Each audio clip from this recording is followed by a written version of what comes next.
Parte 3. Trataremos de desarrollar aquí los dualismos fundados en la autonomía política. Quienes sostienen estos dualismos pretenden garantizar la autonomía de las decisiones políticas por sobre las normas jurídicas. Es así que se ve al Estado como aquel que se impone ante el derecho.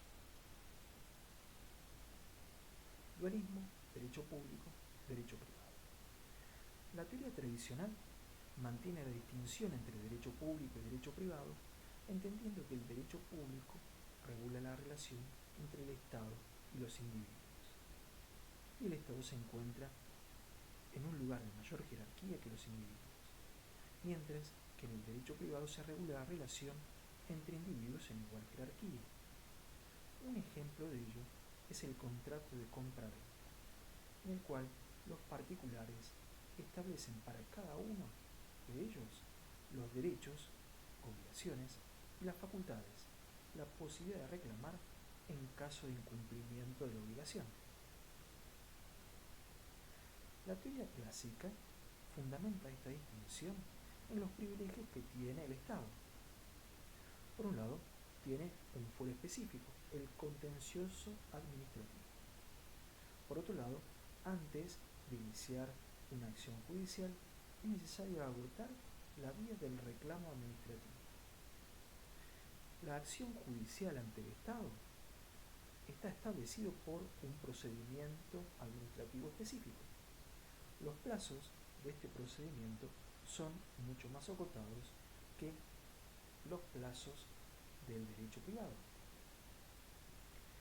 Por otro lado, el Estado tiene el privilegio de la suspensión de la ejecución de la sentencia y hasta en algunos casos la excepción de que en el caso de tener que cumplir, pueda cumplir de otra forma, como por ejemplo el pago en bonos.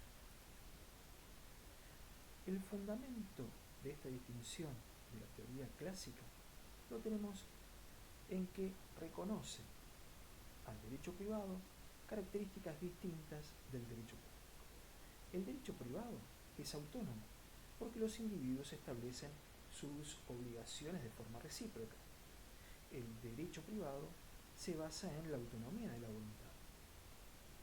El derecho privado establece los derechos y los deberes de los individuos entre sí. Un ejemplo de ello lo tenemos en el derecho civil. El derecho público tiene como características para la teoría tradicional que es heterónomo, porque establece las obligaciones de los ciudadanos ante el Estado. El derecho público funciona teniendo en cuenta los fines que el Estado tiene para sí. Estos fines dependen de la política y es por medio del poder que se asegura la administración.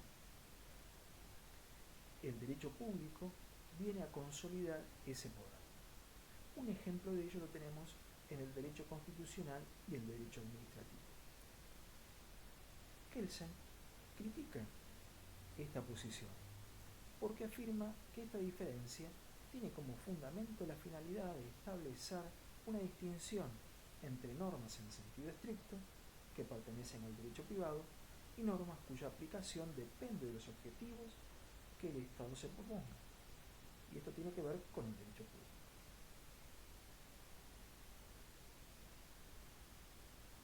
Kelsen critica la pretensión de este dualismo, porque este dualismo pretende, por un lado, dar al Estado libertad de acción, a fin de asegurarle la posibilidad de imponer su política sin ninguna limitación, a fin de asegurar un objetivo principal: garantizar el gobierno y el aparato administrativo.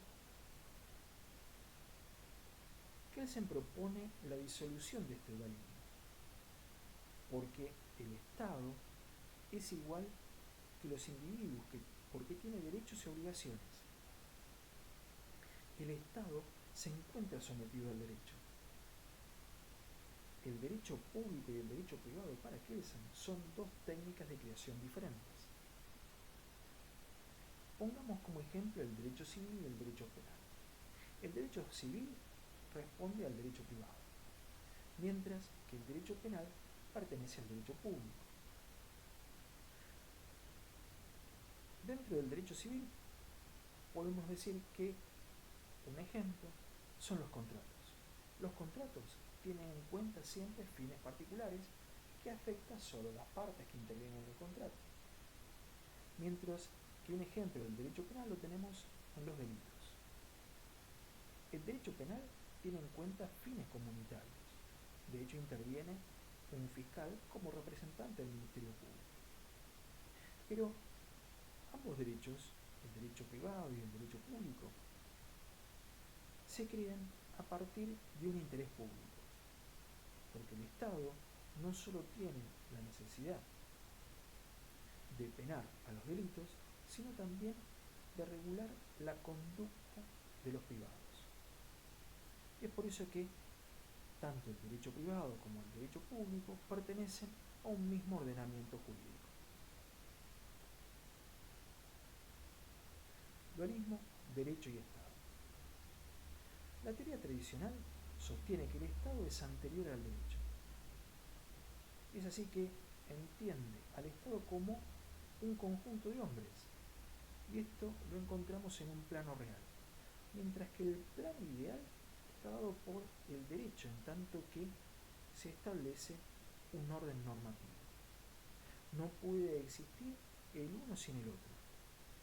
El objetivo de este dualismo es la legitimación del uso de la fuerza por parte del Estado. Jelinek pertenece a esta teoría y ha sido criticado por Kelsen.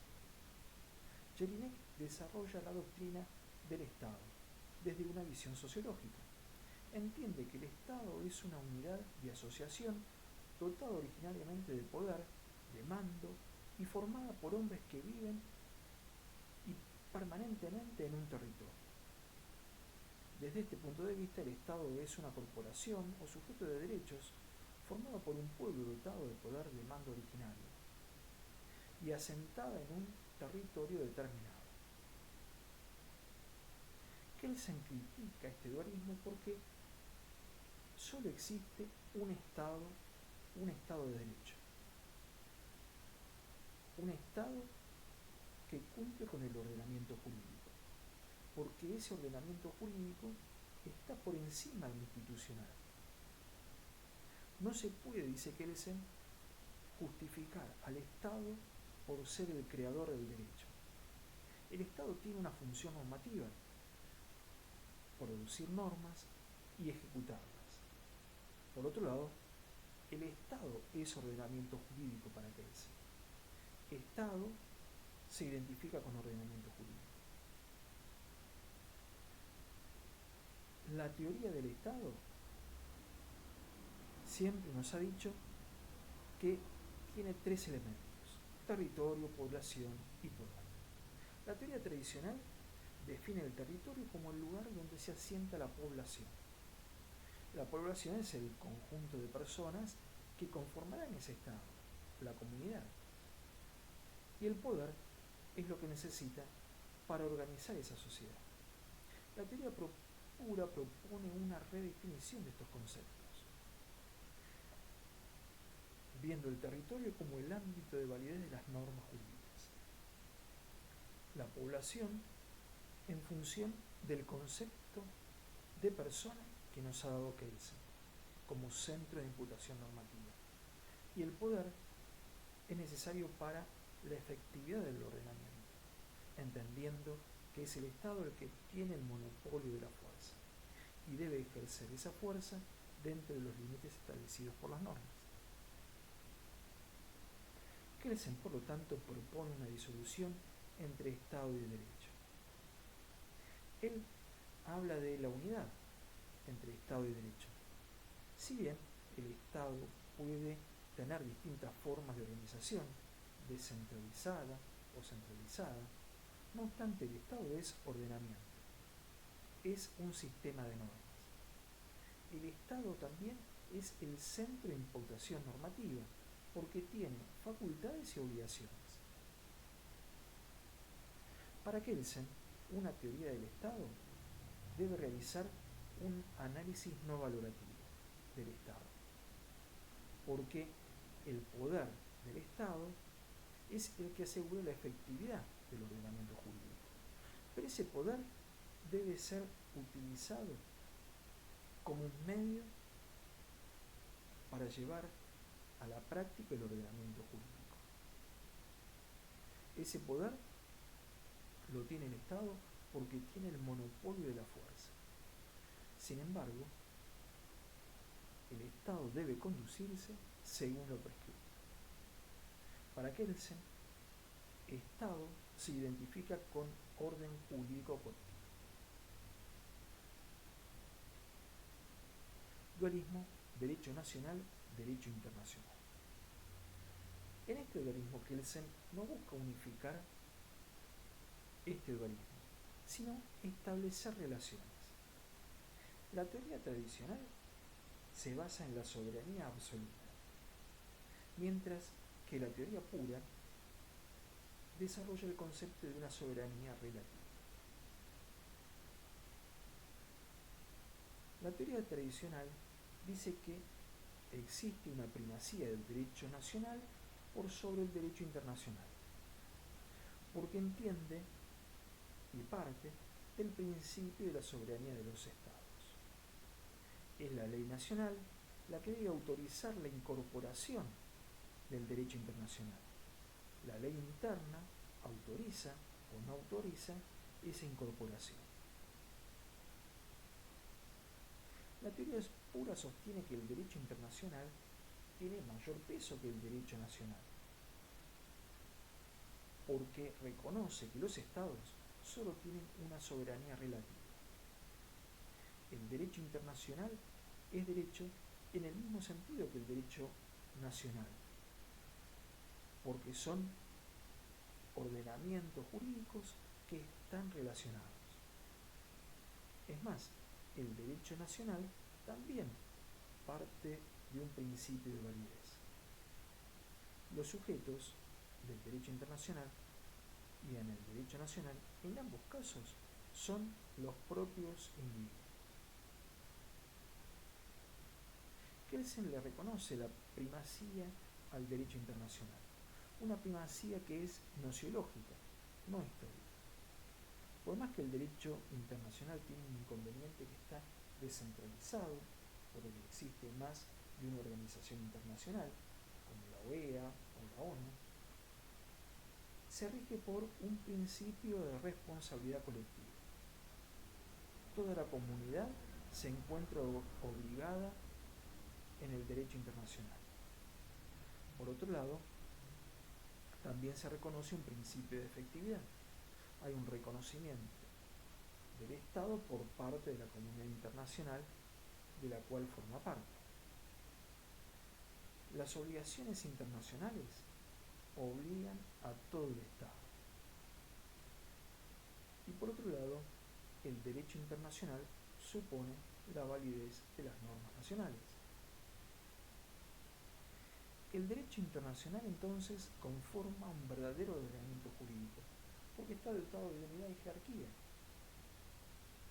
Este ordenamiento jurídico también tiene una norma hipotética fundamental, normas generales y normas particulares. Si quisiéramos graficar esa pirámide jurídica del derecho internacional, podríamos hablar de la norma hipotética fundamental dada por el pacta sunt servanda. Los pactos están hechos para ser cumplidos.